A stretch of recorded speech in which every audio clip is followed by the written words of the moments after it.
Hello, Phonics fans, and welcome to the next episode of Phonics with Fiona. That's me! In lesson number 8, we will be reviewing the vowels and consonants we've learned so far. We will also be learning new letters, the letters K, H, and R. Now, who remembers? What are vowels? Vowels are letters that are in every single word. They are A, E, I, O, U, and sometimes Y. So far, we've only talked about the vowels A, E, and I. Now, who remembers? What are consonants? Consonants are the rest of the letters of the alphabet, like these ones. The consonants we've talked about so far are the letters S, T, P, N, and C. These consonants can go at the beginning, middle, or end of words. Now that we've done a bit of review, let's learn some new letters, the consonants K, H, and R. I'm going to start with the consonant K. This is an uppercase K, and this is a lowercase k.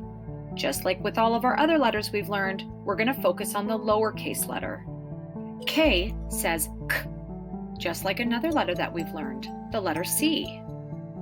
Here are some things that begin with the letter K. Kid, kite, kitten. Great job, we've learned a new letter, the letter K.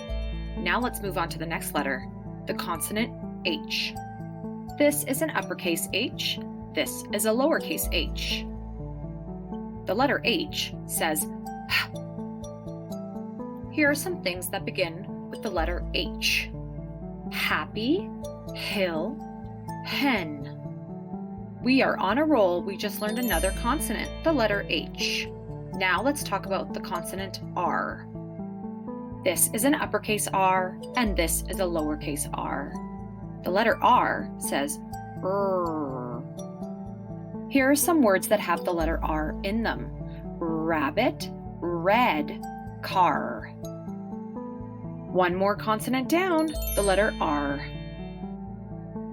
That's it for today, Phonics friends. Let's quickly review all of the letters we've learned today.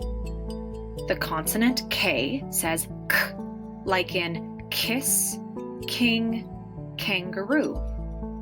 The consonant H says H, like in home, hit, and hat. The consonant R says R, like in raccoon, run, road. Thanks so much for joining me for all that learning today, friends. Subscribe to my YouTube channel, Phonics with Fiona. Let's learn together.